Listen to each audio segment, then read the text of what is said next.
motherfucking bad. Stand on the way I made.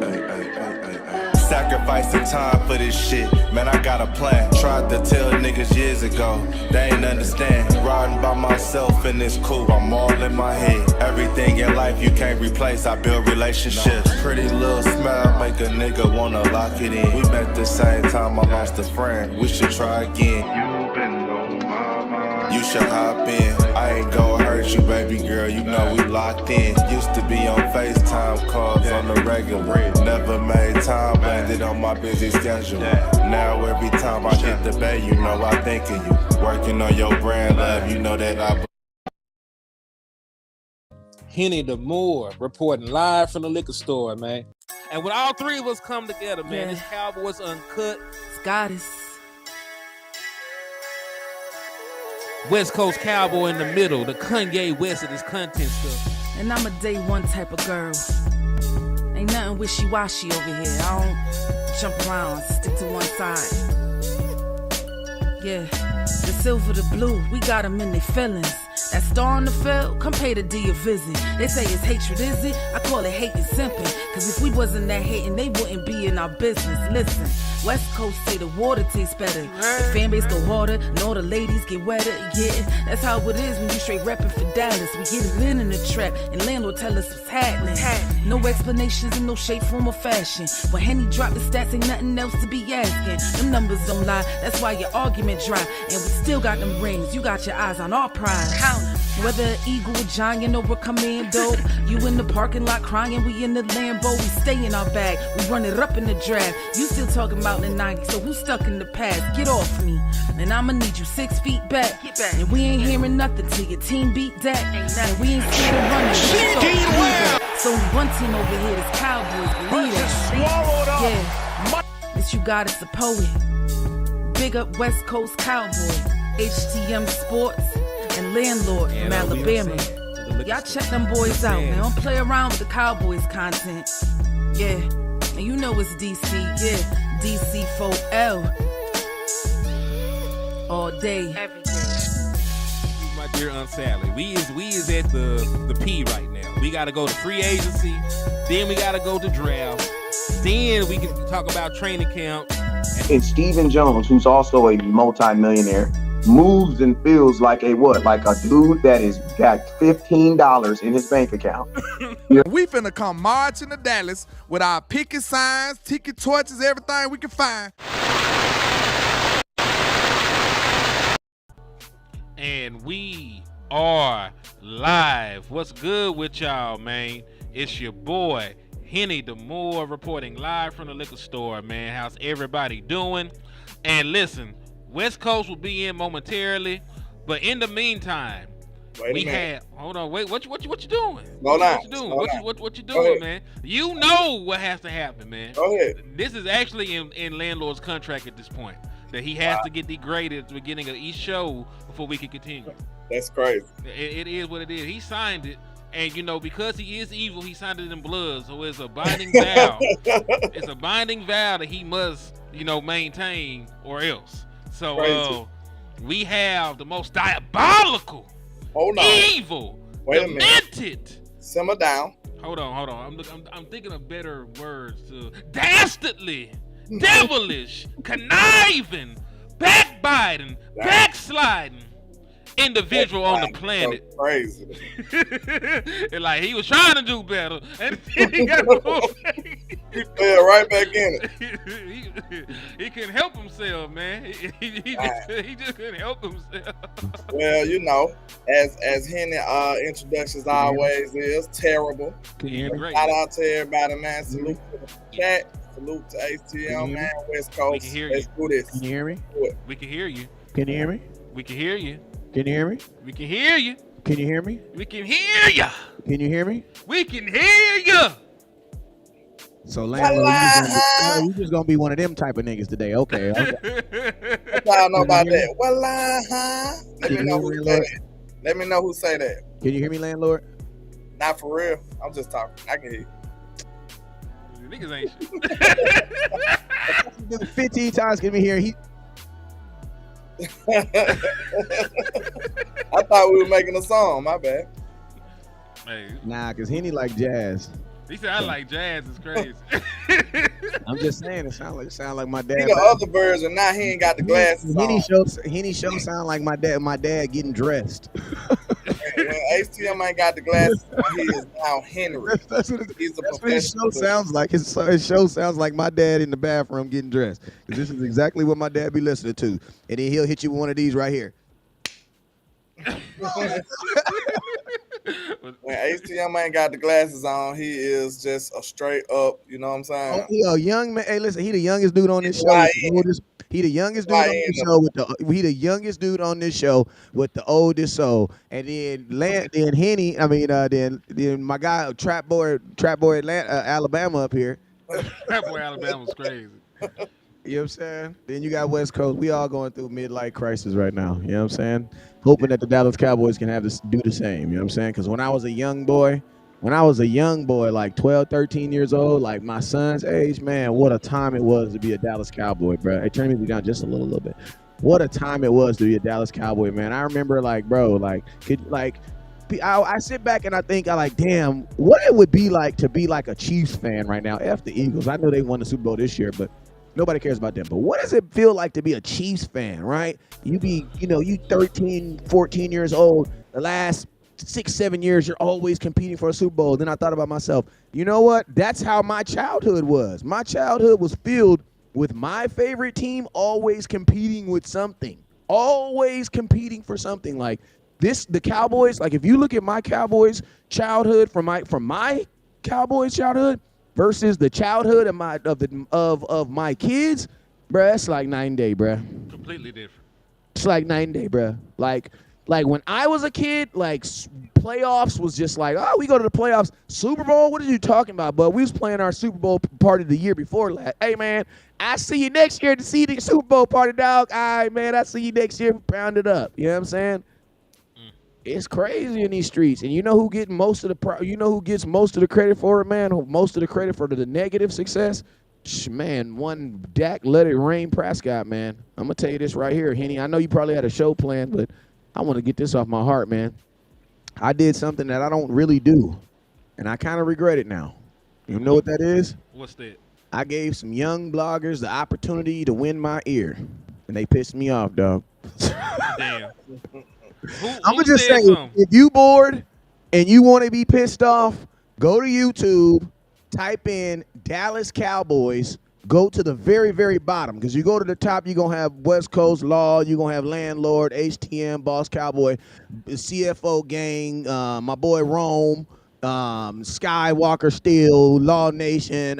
You gonna get all them dudes. I need you to scroll to the Mark Holmes, scroll to the bottom. And get them starter-ups. Some startups. It's crazy in these Cowboy streets. That's all I'm going to say, man. Man, listen.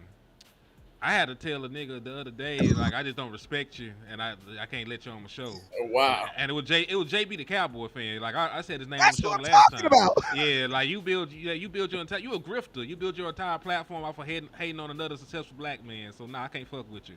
Don't like you either. You know what I'm saying? So like it's like that. So you know. Hey, well, listen to me. I have gotten. I'm gonna tell you like this, right? I got into the game. My mindset was I wanted to have as many content creators, because listen to me. If everybody is contenting and everybody's putting their content out, then guess what? You have more exposure to things. More money's gonna make. Everybody's gonna make more money. This is the only thing I will say. I believe everybody is entitled to their own microphone. Everybody is entitled to their mic. They shouldn't be. They should be. But everybody. No. I'm gonna give you the caveat. I'm gonna give you the caveat when I say this. Everybody can buy their mic. We just say, oh, can't talk about the same shit. You know what I'm saying? That's just what it is. You know what I'm saying? Like, we can all get on this microphone and talk about something, but not all of us can get on here and start talking about X's and O's, bro. And like, I'm just being real with you. Like, I think that's the biggest thing that a young content creator can do is understand where you are in this big old sphere.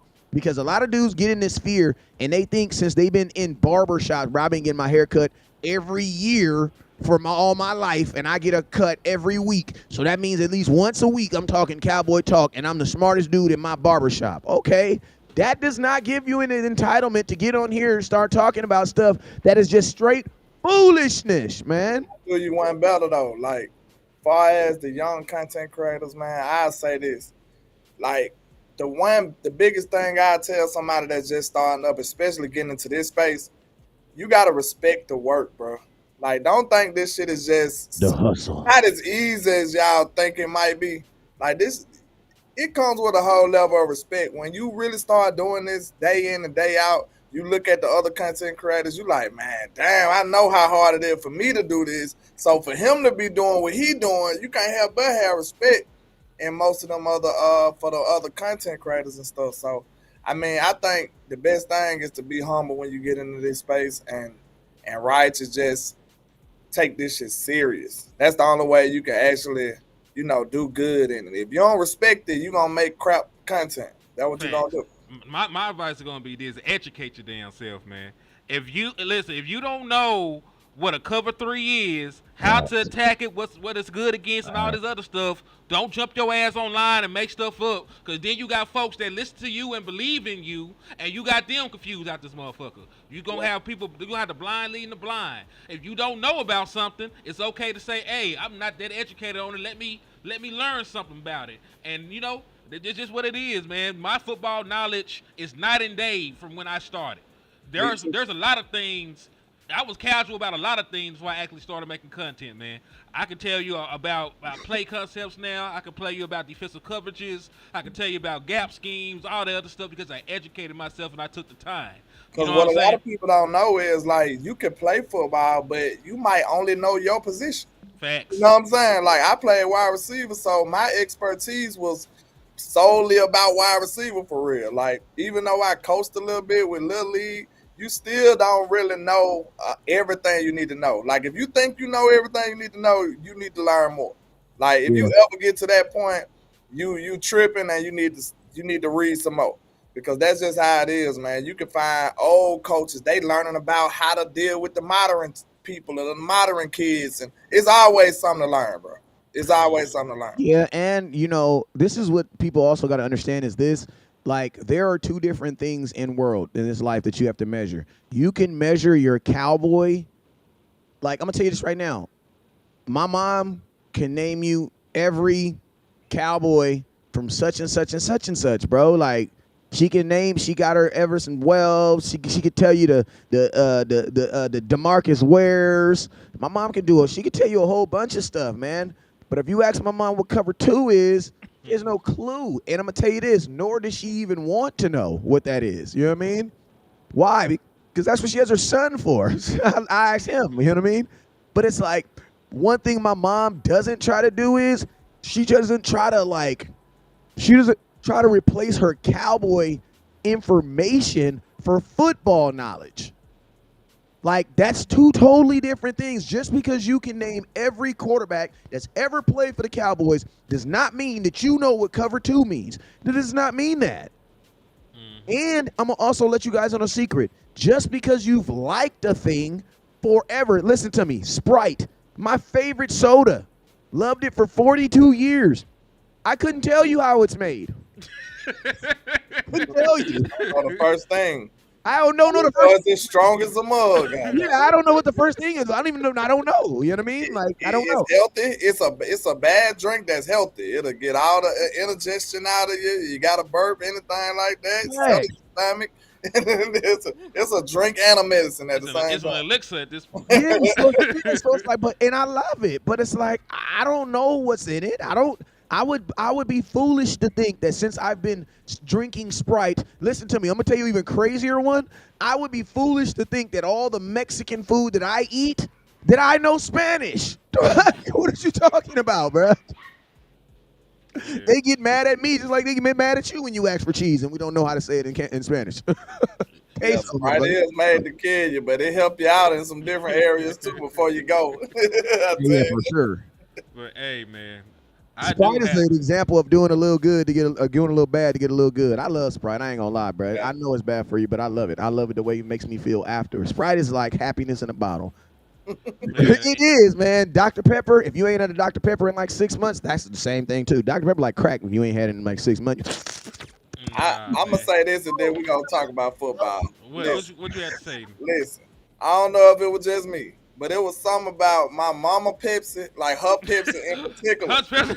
Like, I don't know why her shit was so much better than that. All right, what Ludacris say? Woman, what's in that glass, Listen, mama? I don't know what in that mama glass? had in that Pepsi, but I'm telling you straight up, it used to always be cold. It used to be ice cold, bro. And Now I'm then gonna tell you you this: get if it some of was that, you Coca-Cola, like, ooh, you don't even like that flavor. You don't even like Pepsi. But when you taste your mama's, boy, please, I'm finna or, take hey, this. or you got Nah, that, nah. or you got that Coca-Cola that's always flat that you can't drink out of. Why it smell funny? Like you can't drink that. But yeah, man.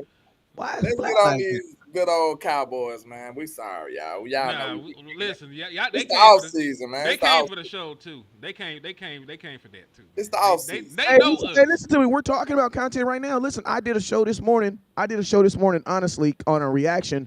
Not even, and listen to me. And not even to make the JB Cowboy fan famous or nothing like that. But salute to anybody that's making consistent content, because the dude do make consistent content. It's bullshit though. But it just reminded me of where people start and where you come from. You know what I'm saying? The only thing I hope with JB is as he do more content and as the Cowboys show him what real life is, that his content will grow as that. You know what I'm saying? But I know he put out a video that irritated the hell out of me, talking about some freaking Dak Prescott was faking his injury last year. I'm like, oh my God, bro. Yeah. Who he did? Yes, he Yes. did. That's why I said I never could. I told Tuck, he called in the Tuck show and said that fuckery.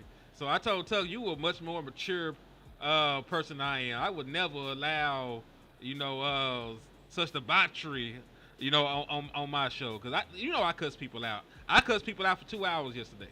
You cuss people out a lot too. I do, and I And love then it. go to church the next day. I might give you the nefarious one, that because you more nefarious than me these days. I remember Miss Regina used to blame me in West Coast. It's just him, Miss Regina. It's not us. It's just him. It's just who he is. And this whole time, people thought we was the bad influence. Yeah, they No, thought it was us, and it was him the whole time. positively influenced this young man. You know what I'm saying? He See, I ain't even know about. I be seeing him comment places, but I ain't know he had a show. But yeah, it's better to forget that he do. let's talk about some real football then. Let's do that. All right, so listen, this is a JB ass question because we're gonna talk about Dak Prescott. We're gonna discuss Dak Prescott, and we're gonna discuss Brian Schottenheimer, and we're gonna discuss Matt Eberflus. That's why this shit is called The Last Ride, because I'm a frame it like this, dog.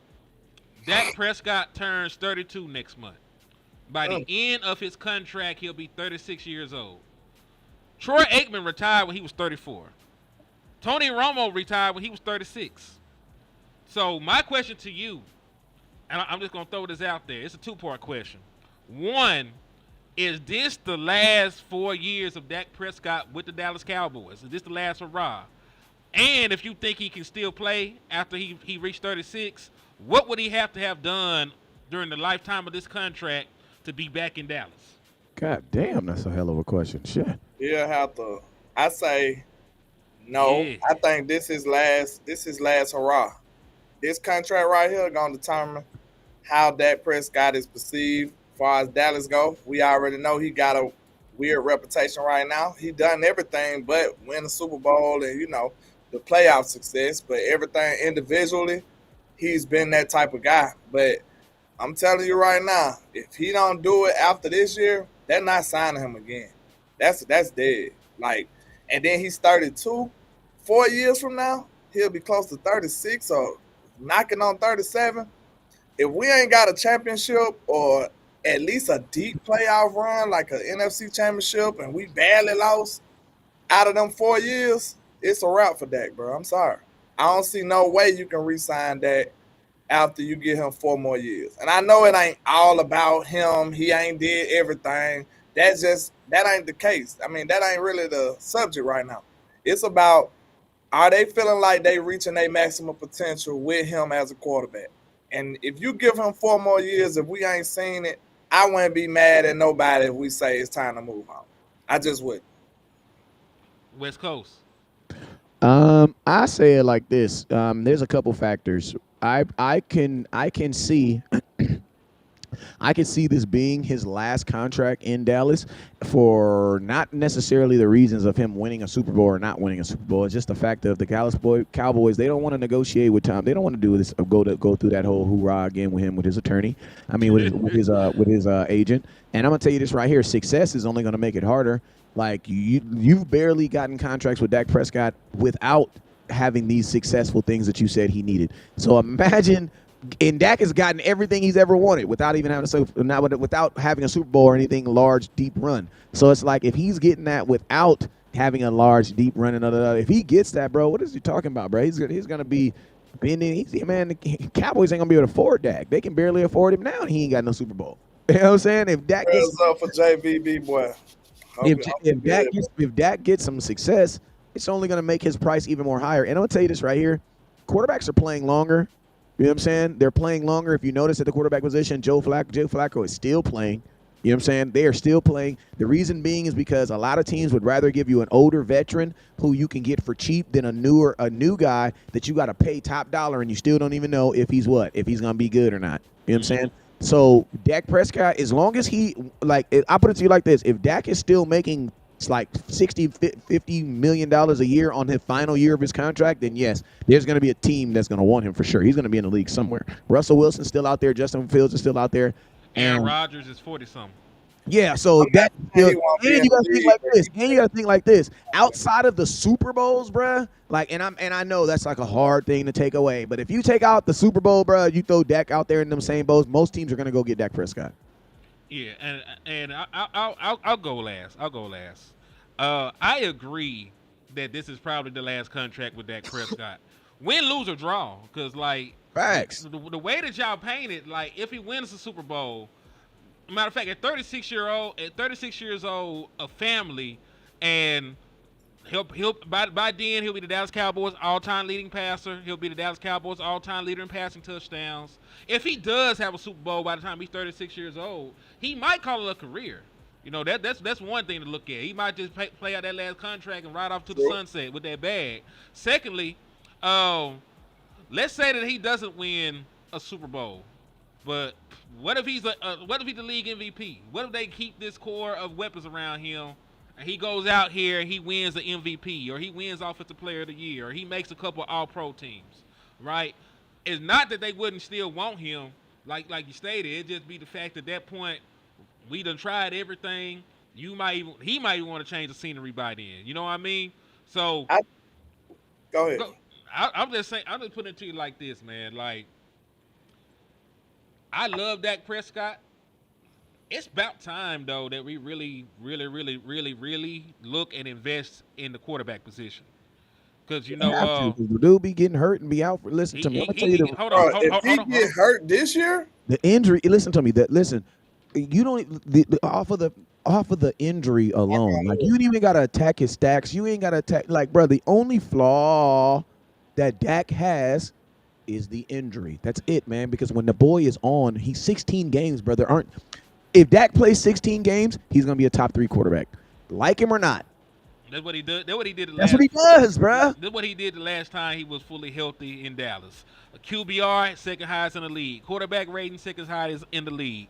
Total win probability added, highest in the league. Total EPA, highest. EPA per play, second highest. Passing touchdowns really first. trying to get. Why? My question is this. Better question. Why are we rushing to get rid of him? It's not rushing to get rid of Dak Prescott. We aren't. We just talking about the timeline. I understand the timeline, but it's like, man, if you look at these, I'm gonna tell you who's in a way worse situation than us. Kansas City Chiefs. What do they have behind Patrick Mahomes? Bro, everybody's in the same situation. Everybody is hanging all their success off that dude throwing the football. I'm not trying. And think about what we really need to look about is this. Look at the transition guys. The only teams who have made successful transitions at the quarterback position, and ain't even free agency. Let me tell you who it is. Green Bay Packers. Because they draft a first-round pick quarterback while they got a franchise quarterback. Everybody else, you know what they try to do? Trade for a guy, and guess what? Russell Wilson showed you that don't always work either.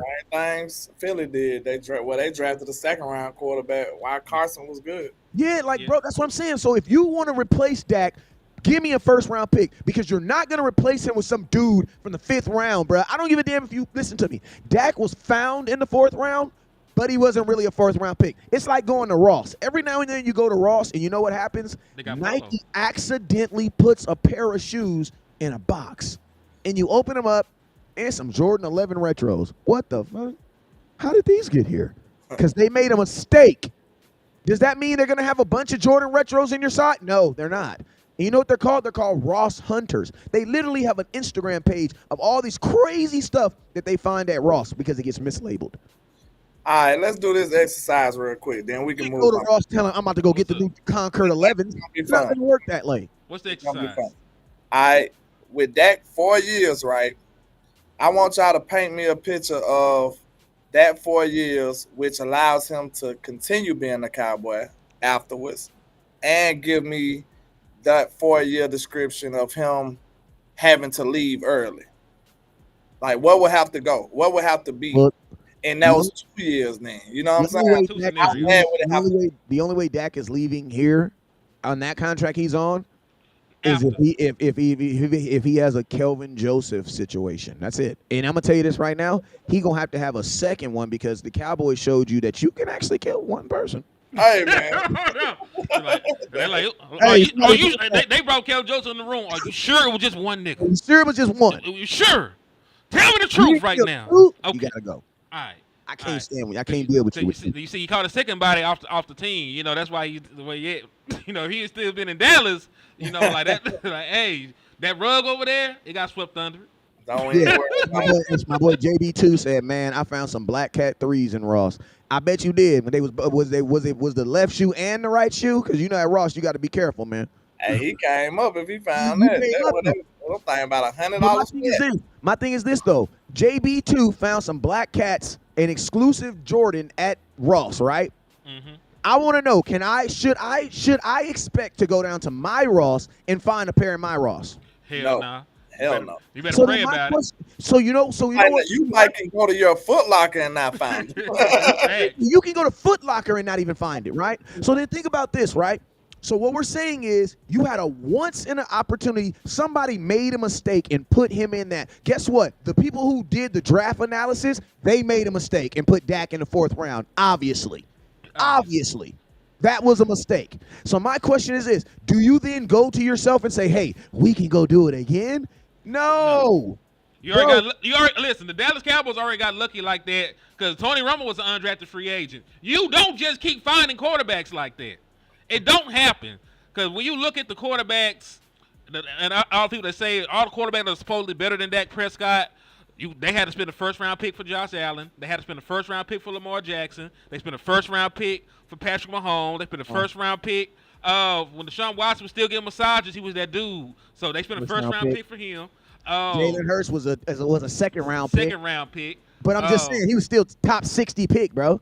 Yeah, really like a top 50 pick. What? Right, top 50, top 40. Like he was a high second-round pick. They were terrible. And then, fellas, think about this. For all y'all folks that want to get rid of Dak, think about this. When we trade for quarterbacks, we go get someone's 3rd-string quarterback. And when we draft quarterbacks, we draft dudes that went to where did Ben DiNucci go? Oh, I know this one. Where did Garrett Gilbert go? Where did Garrett Gilbert go? I think. Oh, Ben DiNucci went to James Madison.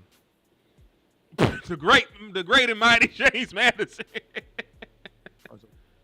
So that's what I'm saying. Like you want to trust this. You want to trust this organization to go get another. Bro, like. Do you remember when Jerry Jones told you that he was in love with old boy from TCU, and he ended up going to the UFL, and he was playing in the UFL in the playoffs and got benched. Bro, think about this. And that was the guy they said was going to take Dak Prescott job. Hey, Henny, think about this. Think about the Cowboys, the quarterbacks that the Cowboys have been rumored to want. They wanted the boy from Memphis who is not in the league anymore. Mm-hmm. And then, hey, this is my Paxton dog. Lynch, right? Paxton Lynch. And I'm going to use him as an example, but, hey, you know you my nigga. You know what I'm saying? My boy Johnny Manziel. Yeah, Johnny Manziel flat out said he was going to die. The level of addiction that he had, he said if he came to Dallas, he was going to die. And then, What was the boy I was just telling you about? What was his name? The play the TCU landlord. What was that boy name? Who? They played Hey, at TCU. Quincy Carter was probably the best Who? draft pick Max since Duggan. Thank you, Max Duggan. Yeah, That hey, motherfucker sound like a wrestler, don't it? hey, he's been in the league 2 years now. Where is he? Hold on, Hacksaw Jim Duggan. That's Who, where Max- we get that from. Max Hacksaw Duggan? Jim Duggan. I just told you he was in the UFL getting benched. What? He was in the UFL getting benched. And they came out publicly and said, we like Max Duggan. Y'all better be careful. Yeah. But now, I wanted us to finish Max that. Duggan's in the he's Hold in on, the hold on, hold on. UFL I'm getting planning benched? out the game. We got to finish it. Oh, We the gotta game. finish Oh, the it. game. Yeah. Let's finish the game. Let's finish the game real quick. Just paint out a 4-year scenario to where Dak get another contract. Let's just start there. So we can start this year. All right. So Dak Prescott takes Dallas Cowboys to the playoffs. Wins a playoff game. First year under Brian Schottenheimer. You're building in the right direction, right? Year One 2. playoff game. This year 1. We talk about the 4-year stretch. Okay. Year 2.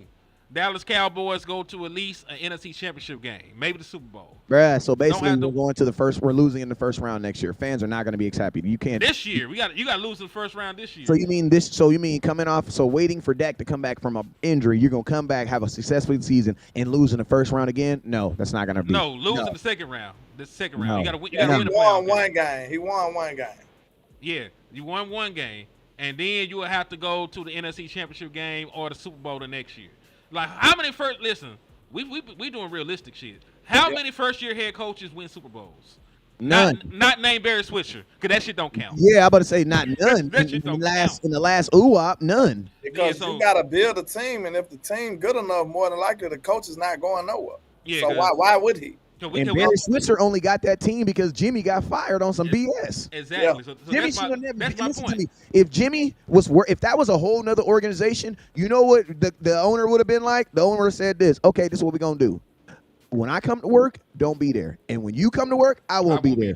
Thank you. Other than that, I'll see you at the Super Bowl party, motherfucker. What you talking about, fool? Jerry Jones is the only person who fired his best friend because he felt that way. So what about the third? And this is his last thing real quick. Third year? Jerry Go Jones ahead. said that he regretted that too. So you can't even really you can't hold that as success anymore when Jerry Jones said himself that he regretted that. So go ahead. Third year you're gonna have to get it. He got to win that bowl. It's gonna be the bowl. Third year is the bowl. Like this what's so crazy about it. I ain't trying to cut you out, but it's like we know that the Super Bowl is not on him solely.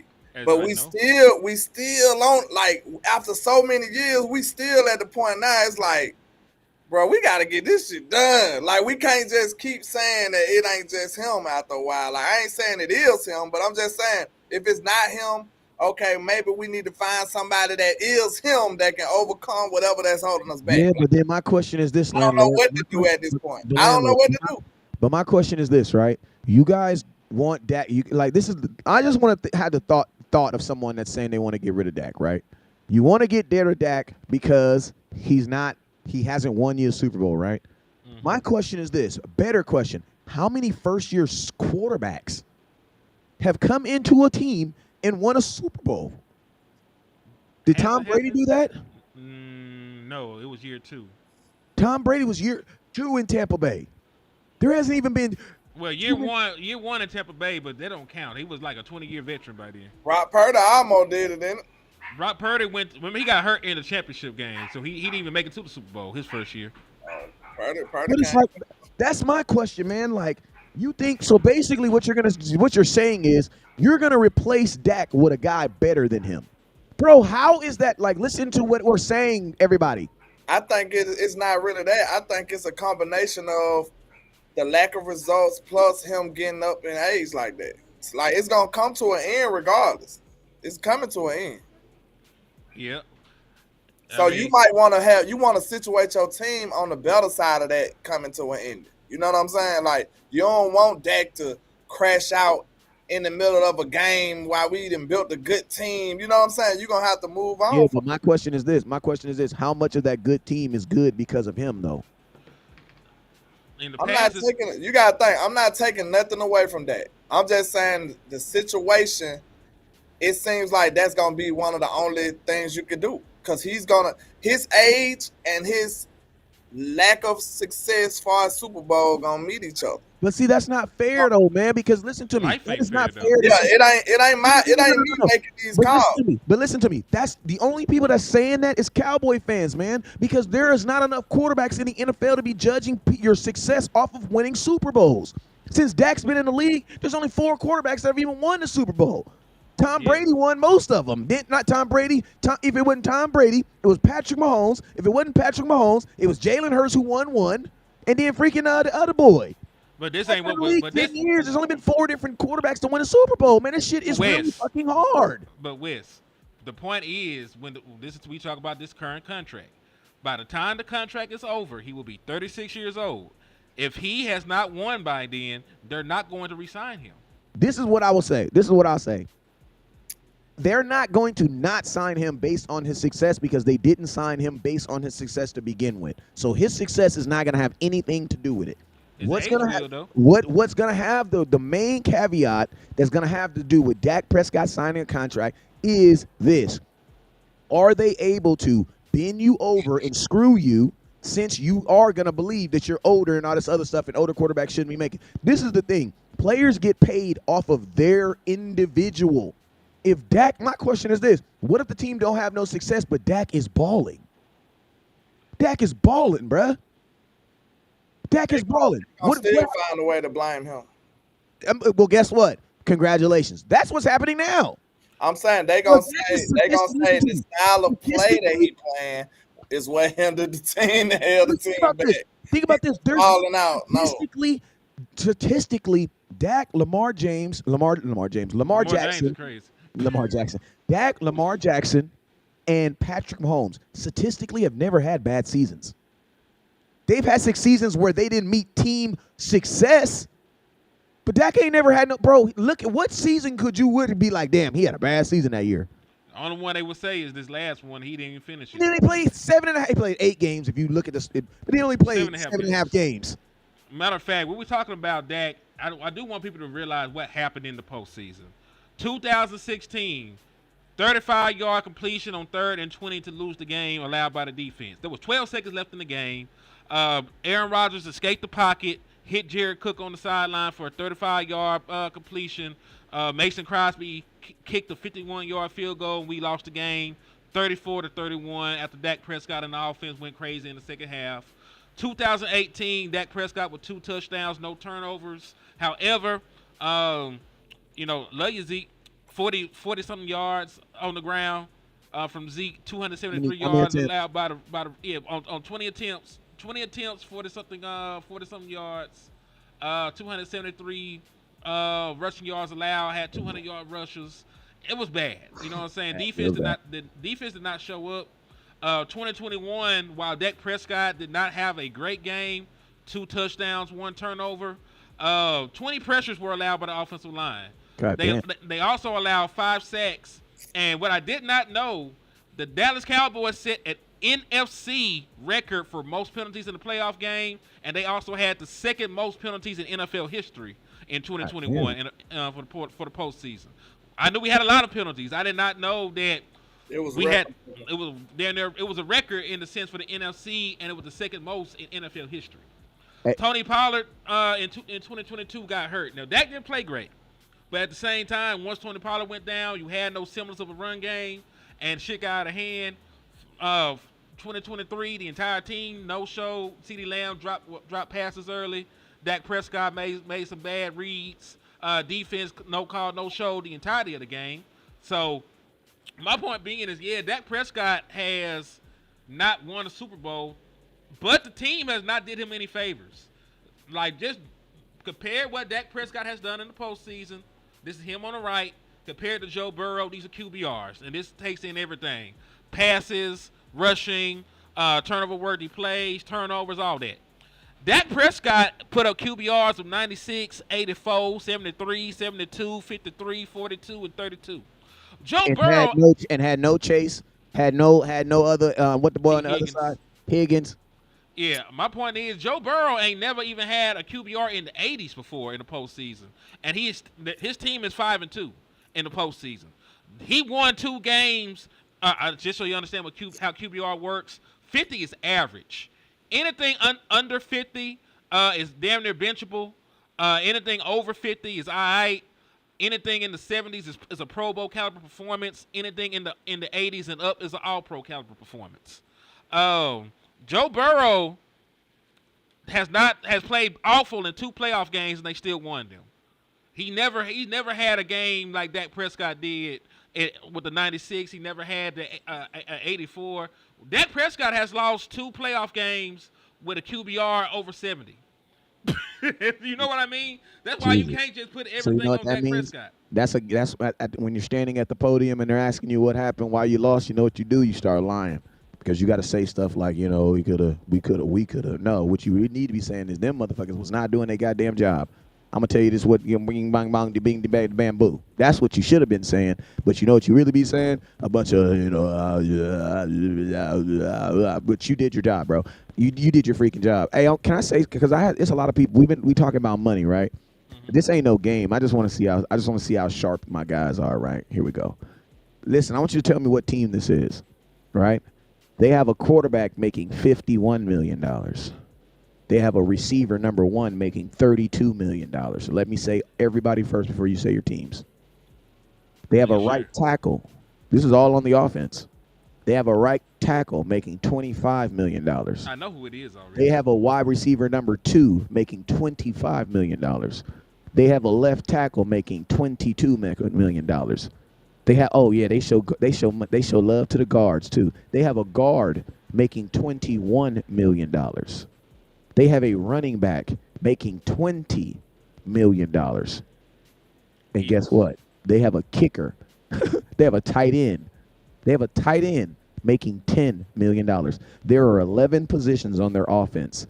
9 of those positions are making over $10 million, and 8 of those positions are making over $17 million per year on the same offense, on the same jerseys, in the same locker rooms. What team is that?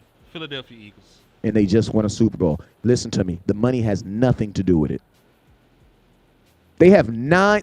Listen to this. Quarterback, extension. Wide receiver, extension. Lane Johnson, right tackle, extension. Devontae Smith, extension. Jordan. This team is going to be together for a long time, bruh. They're about to be Jalen Hurts, 24. A.J. Brown, 26. Lane Johnson's the oldest dude, and he's a right tackle. He's 34. Devontae Smith, 25. Jordan Mailata, 27. Mailata. Landon Dickerson, 25. Saquon Barkley, 28. The center, Cam Jurgens, 25, extension. Dallas Gobert, 30, extension. Bro, this team is going to be together for a minute. And y'all talking about this team is going to be together. Listen to me. I'll tell you this. This team is going to be together for the next, all of Dak's 4 years. So I'm going to tell you this right now. Unless you can tell me a quarterback that's going to give me better opportunity to beat these motherfuckers for the next, because you're going to have to deal with this for the next 4 years. We don't need to be talking about nothing about the Cowboys, bro. You get rid of Dak, you move on from Dak, your ass may not even make the playoffs, bro. They're gonna be hard anyway. Now listen to me. Now just put this in perspective to what the Cowboys are paying. Cowboys got a quarterback making $60 million. Got a one receiver making $34 million. You got a right tackle making $16. A guard making $5. So on your offense, you have Dak making $60. Now remember, Jalen Hurts makes $51. It's only a $9 million difference. CeeDee Lamb makes $34. But at the same time, they have A.J. Brown making $32. Then we have a right tackle making $16.5. They have a right tackle making $25 million, bruh. The Eagles are paying for what they're getting. They're paying for what they're getting. The Cowboys, we're not paying for what we're getting. So anything that you get more than what we get, shut up and don't even, bro, appreciate what the hell you're getting because you're not even paying for it, bruh. You're not paying to have no good offense, bruh. You have 3 people on your team, bruh. 3. Everybody else is making $5 million, $4 million, $5 million, $4 million, $5 million. Yeah, Third highest player on your team is Trevon Diggs making 19. Behind him, Osa Odigizora making 20. Donovan Wilson behind him. Bruh, come on now. Now you're paying to have a good defense. Keith Murray's making 7. Oh, my God. I'll say this, man. And Keith Murray's going to be your starting middle linebacker. $7.5 million? Yes, he's for sure starting. So, speaking of Keith Murray, Land, what you feeling, Keith Murray or Jack Sanborn? I gotta see how them boys work. Murray's going to get it, bro. At the amount of money he's making, he's going to get it. I'm not too crazy about either one on right now. So, I got to look at them boys a little more. So, we're moving on to the coordinators. Right, we're gonna move on to the coordinators, because we took some time on Dak. So let's go ahead and talk about the coordinators. Hey, can we touch on what I just talked about, because they eating that up in the comment box. My boy JB says ain't no way you can't make the cap work, but everyone else can. Why? What is up with what's up with the Cowboys and the cap, man? This infatuation of we can't spend, bro. And I'm gonna tell you this right now: the Eagles, they got money on the defense too. They got a safety making, bro. They got a safety making. Let me show you. They got a safety making. Gonna make $10 million this year. Jalen Carter gonna make 6. Steven Thompson up there looking at them like, yeah, they winning now. They happy now, and they gonna cry later. Bro, He keeps saying that stupid stuff. Hold on, man. Let me finish. He looking at them because I know he said that before. You know what I'm saying? He looking at them like, okay, they can celebrate now. They doing it big now, but in a few years down the line, them Roosters gonna come home. You know what I'm saying? So we gonna see how they handle it, but I don't think that's legitimate enough, because the cap is constantly growing. You constantly losing people. You can constantly re-sign people. You can constantly restructure people. You get more money when you really sign these people. Like Michael, you'll get money from that. Like, it ain't about you signing people that's making you lose money. What's making us mess up is we not signing people. like go ahead and sign Michael Parsons, and a lot of this stuff will be easy work. You know what I'm saying? But for some reason, we feel like we don't have to do all that stuff. Like, the Eagles set their team up to where a lot of these contracts is like on the back end, and they gonna have to pay the piper. They are. But it's separate. Like, they might have to pay the piper with Jalen Hurts like in 2029 or something. Then they might have to pay the piper with AJ Brown like 2028, 2027. It's like different years. They set it up to where the contract gonna be the hardest to deal with in this time.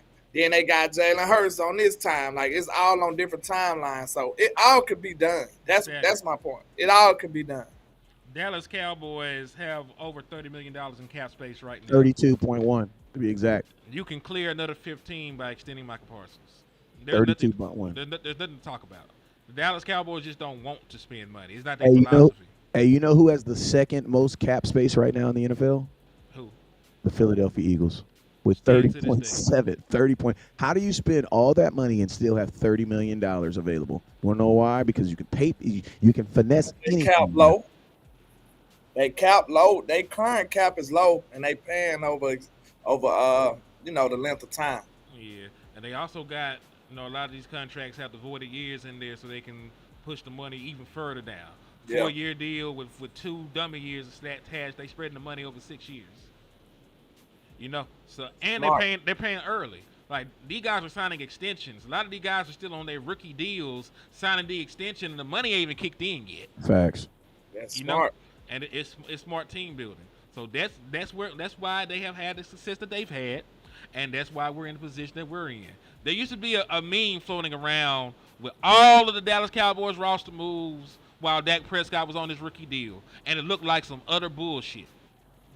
We ain't signed nobody of note the entire time that Dak Prescott was making he was making $500,000 a year as a quarterback in the National Football League, and the Dallas Cowboys did jack shit to improve that roster around him.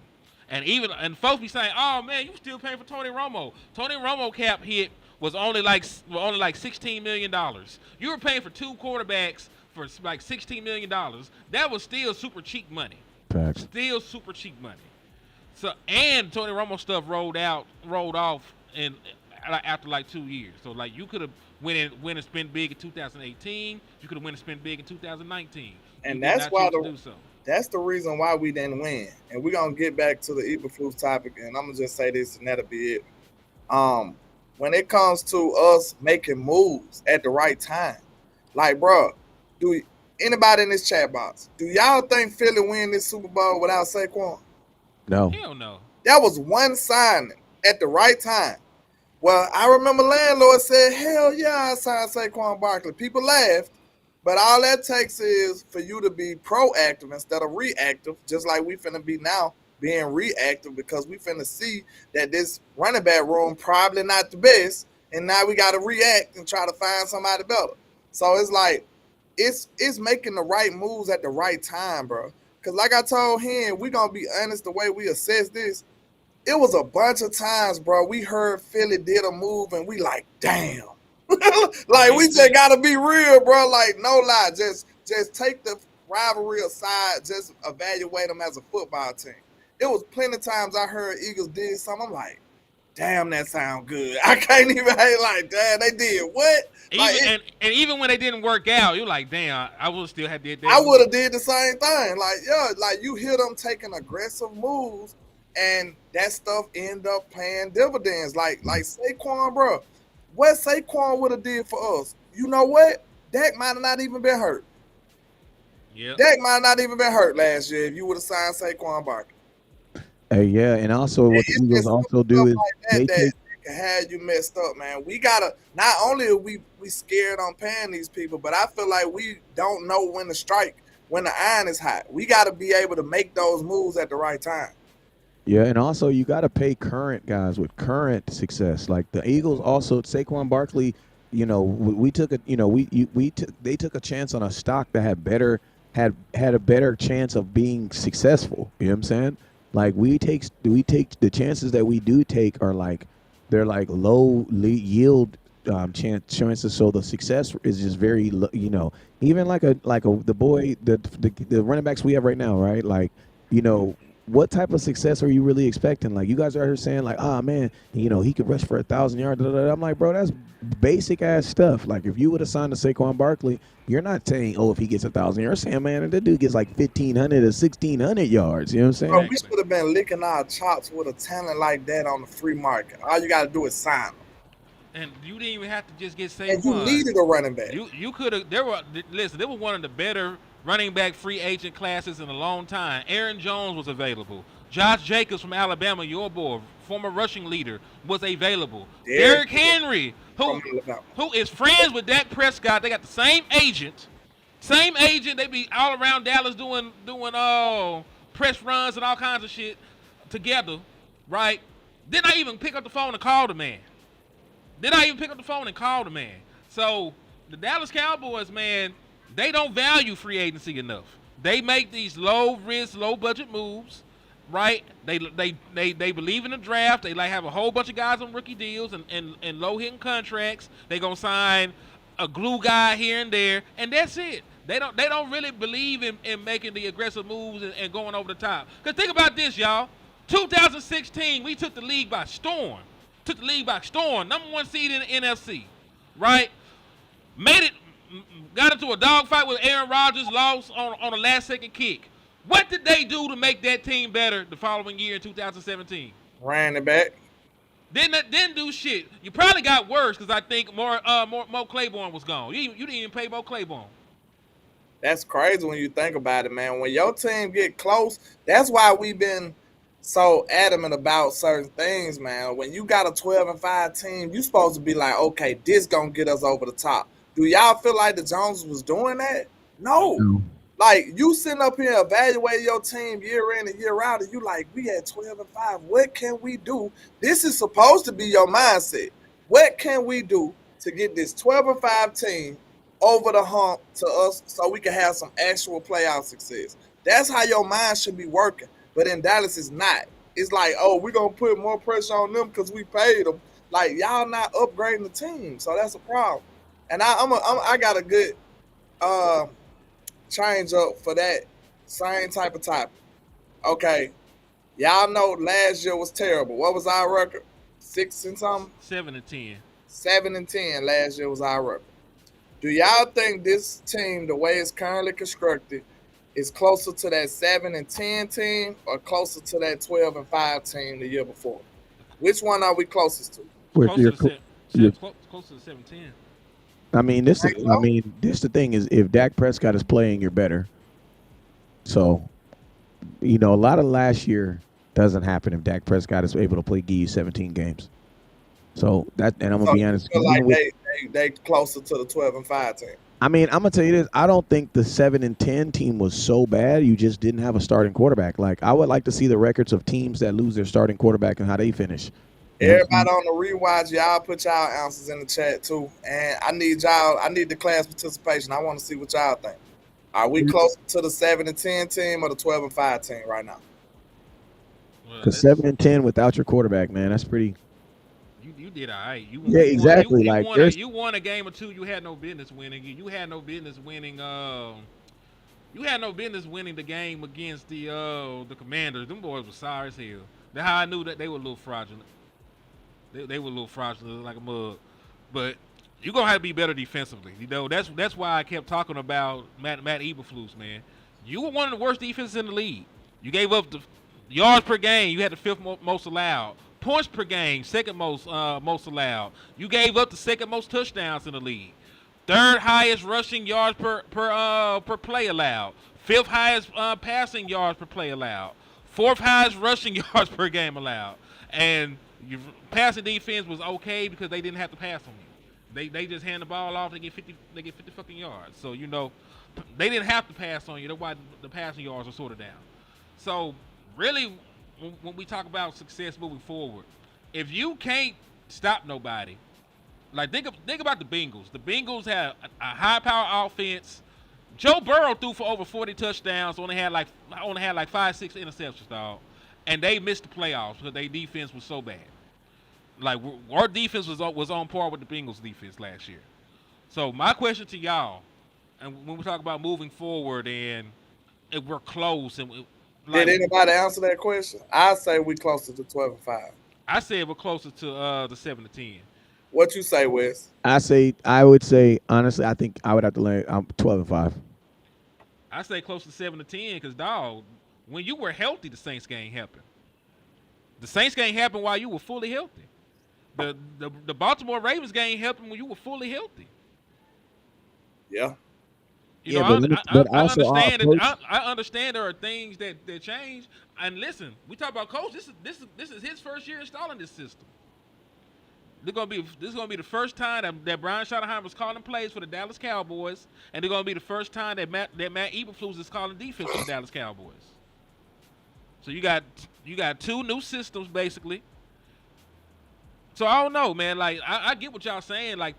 Sure, you can say it's close to the 12-5, but what moves have we made? Because we're basically running the defense back outside of draft picks. What moves have we made to where we won't be one of the worst defenses in the National Football League? Pickens. I said one of the worst defenses.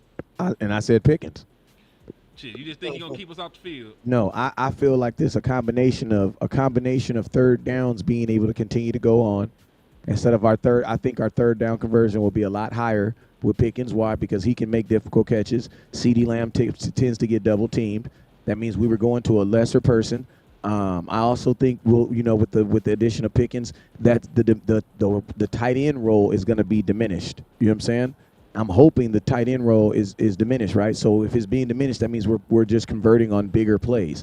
Like 2006, one of the reasons why the Cowboys were so good in 2006 is because we were also the number one team in third down conversion. Now, the reason we were so high in third down conversion is we were also the lowest team in third down attempts. You know what I'm saying? Cowboys was first down, second down, first down, second down, first down, second down, first down, second down, first down, second down, all the way down the field. That's what we did in 2016. You know what I'm saying? So, that's why I do believe that, this offense, if it is better, but you're going to have to run the freaking football because you're not going to think you're going to throw the ball 40 times to be able to do this.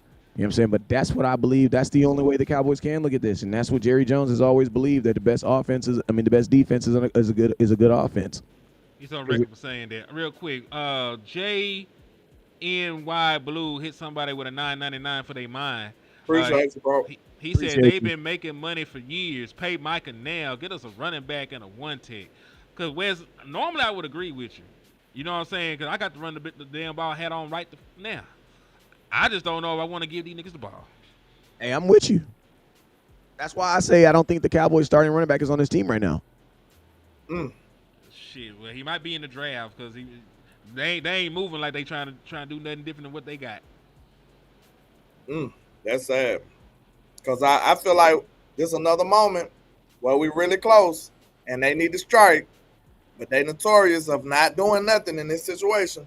So we going to be good as hell, and then we be like, man, if we just would have had, man, if we, I don't want to do that no more this year. Let's go in fully suited up, fully strapped up with all the stuff that we need to be a real successful team in the playoffs. Screw playing around with all of this, you know what I'm saying? All the name calling and the finger pointing. We can get down to it and actually invest in this team to make it a legitimate team. Like this year, I want them, but certain like things that I can actually pack up and take to the playoffs with me. You know what I'm saying? My defense. I want stuff that I can pack up and take to Philly if I have to. Take to LA if I have to, like Detroit if I have to. I need tangible things like stopping people in the red zone for once, getting off the field on third down for once, like actually stopping people, bro, getting 3 and outs. Like, let's see if we can pull something like that and not just live off turnovers like we've been doing like the last 3-4 years. All right, so question: you talk about stuff that travels, like playing in Philly. Yeah. Played a game in a snowstorm in the postseason. You remember that, right? When they Yeah. played the Rams. All right, what the hell we doing in the snowstorm? We screwed. Oh, that's my point. We're going to have to hand it to one of these Rudy Poop. Shout out to The Rock. One of these Rudy Poop. You know, one thing, Dak elevates tight end, so your tight end just going to have a crazy game too, though. In the snowstorm, we can't even see the ball. He going to throw the ball. He going to throw the ball, but I'm just saying. Dak don't give a damn about throwing. He'll throw in the triple coverage. Dak don't give a fuck. Yeah. Dak like that now. He need to have that. I want y'all to know this. It might get us in trouble a little bit. This might be out of subject too, but it might get us in trouble a little bit. Yeah, it might get us in trouble a little bit, but we need Dak to have that attitude. Like, he gonna throw a couple interceptions like that, but bro, I'm telling you, the best way you can use Pickens like that, you're gonna have to throw it up to him sometime. And he gonna come down with it more times than not. So Dak gonna have to be a little more risky sometimes, I feel like. And it's gonna pay dividends though. It is. He just gonna have to be willing to trust him like that. That's when you're going to see the best of Dak and Pickens together. I've seen Dak Prescott make some hella aggressive throws. Like, and listen, in my mind, sometimes when I go back, like, why the fuck he throw that? It works out. Yeah. But in my mind, I be like, why the fuck this nigga? It might not be complete because of the lack of receivers we had. I done seen him throw some cold passes and was like, man, he actually got it though. But it might not be a catch though. You know what I'm saying? He threw some strikes. Like, I know we try and put the game out of our mind from the Green Bay game, but he had hit Dalton. He had hit Jake Ferguson over the middle on the seam ball. There were like 3 guys around him, like in that Green Bay game. He got the ball over the linebacker to try to elevate the throw, and he hit Jake right in the hand before he could get contacted by the other safety. Like, it was a crazy ass throw.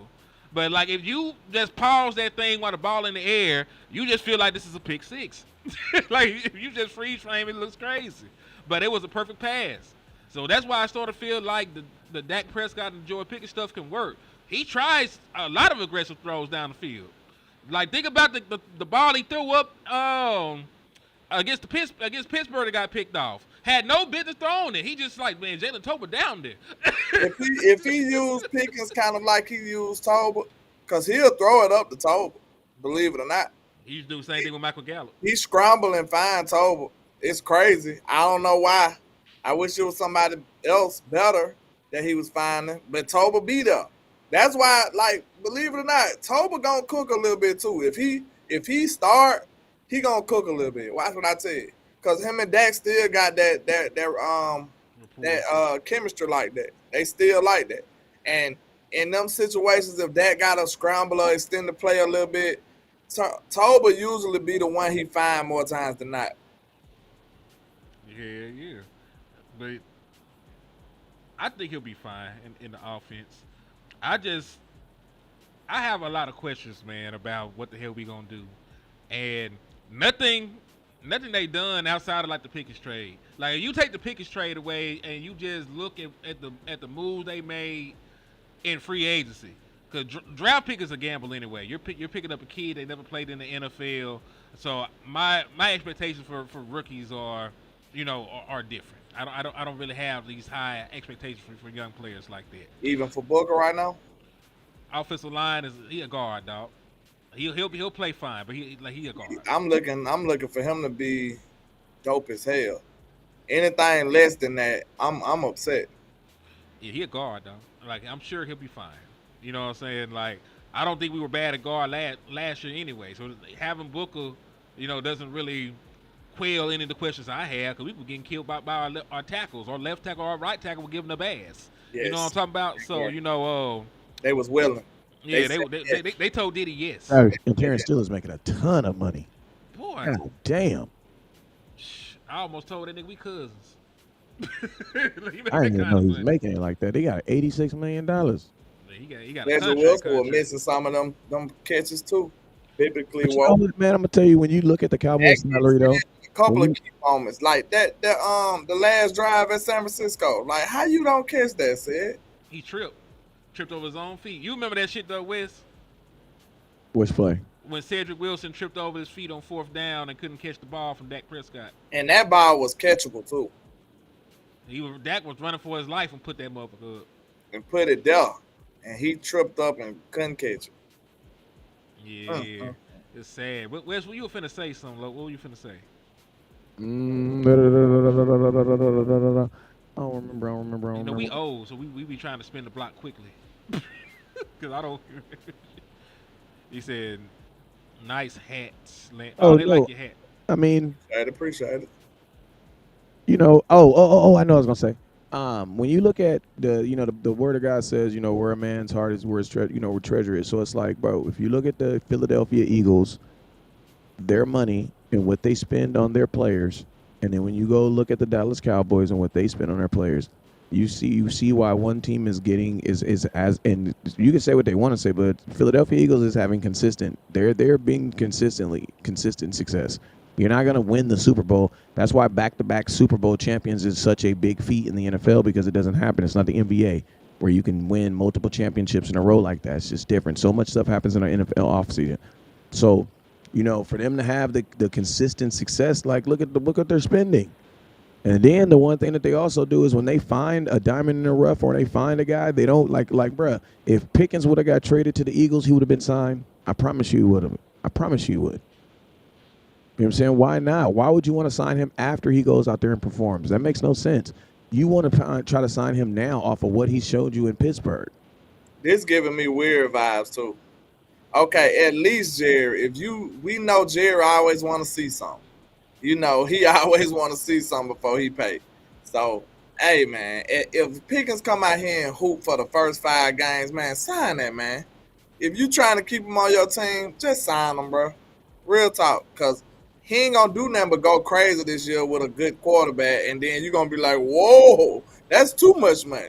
Like, you're going to lose him if you wait, I feel like. So, I think we need to just go on here to handle that, man. Yeah, and it don't need to be no politics. Probably need to be campaigning for him, Micah first, then him. Like, he need to get paid. And don't put no politics in Dak's brain or in his aura, too, where it makes him think like he has to throw it to this one or he has to do. No, man, because that's not Dak's game either. You know what I'm saying? You can tell when the Cowboys go out there and they literally want to force feed one guy.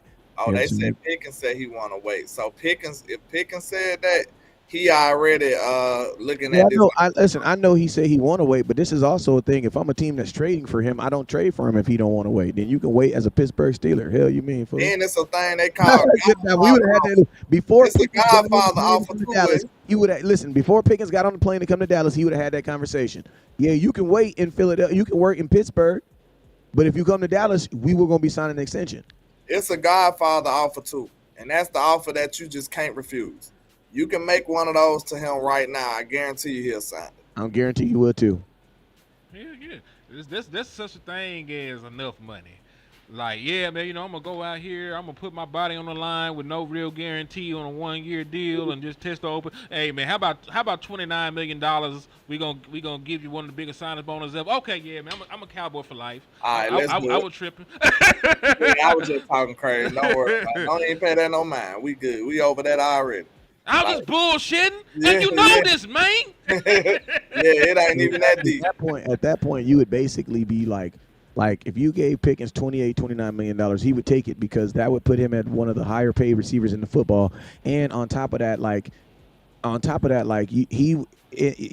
there's no way you're turning that down, bro, because you would basically be holding out to get like 34. So you're gonna play on a 1 year deal to get $4 million more. You can get that in incentives. Let's do an exercise before we leave because it's already over an hour. I wanna see what y'all do. That we gonna make an example of a Godfather offer. Now listen, this finna be difficult because we don't want to sell. All right, but if 31 teams is calling your phone saying they have XYZ for Michael Parsons right now, what type of conversation would you have to have? What a Godfather offer is for that? 3 first-round picks? 3 first-round picks. That nigga, you know who Michael Parsons is? And I want some crazy stuff like Godfather offer. Like, you said what? Say less. Send your son too. And I'm gonna tell you this right here: the 3 first-round picks are all contingent on what team you send them to. Like, because I would only trade him to the Jaguars. I would only trade. And the reason why listen to me, the reason why you have to trade him to someone is because what if you trade him to the Chiefs and these motherfuckers go to the Super Bowl? Now you basically just traded Michael Parsons away for the 32nd pick in the first round. That is not worth it. 3 second-round picks, basically. True. Yeah, so you gotta literally trade him to a team that you do not believe is gonna be good over the next. And think about this: you gotta trade him to a team that you believe, even though he's on that team, they don't get better. They still ain't that good. Exactly, because if you trade him to a team that ends up being good, now all your draft picks are burned. Send him to the Jets. It gotta be the Jets. For me not to even think about it. 2 teams, like the Jets. For me not to even think about it gotta be 4. I'm sorry. I'm talking about not even think about it myself. Like not even 4 first. The Jets are not gonna be good in the next 4 years. 4 first. Well, let's go. I'm done. I don't know. That's probably the only thing. The Cleveland Browns and the Cleveland Browns probably. They gonna be too good. Bro, they made the playoffs already. They made the playoffs 1 year with Joe Flacco. Oh yeah, never mind. Yeah, they gonna be too good. Hell no. Oh, no. Hey, some stuff just ain't for sale though, right? Because Yeah, it ain't no Godfather offer for Pat Mahomes right now. Boy, what? It ain't now. There's not one. It's not one. Yeah, it's not. 6 first-round picks. Like, what can you do? They still gonna say no. Man, you have to go to the crossroads and meet a demon or something. You gotta find the cure for cancer, every disease, all that. Ain't no way you gonna get Pat. It ain't no Godfather for him. Shit, Panthers might fuck around and be good this year. You send Michael over there. We said a team that won't get better. Like we gonna see. I don't think the Panthers are a good organization, but I think they got some things going over there.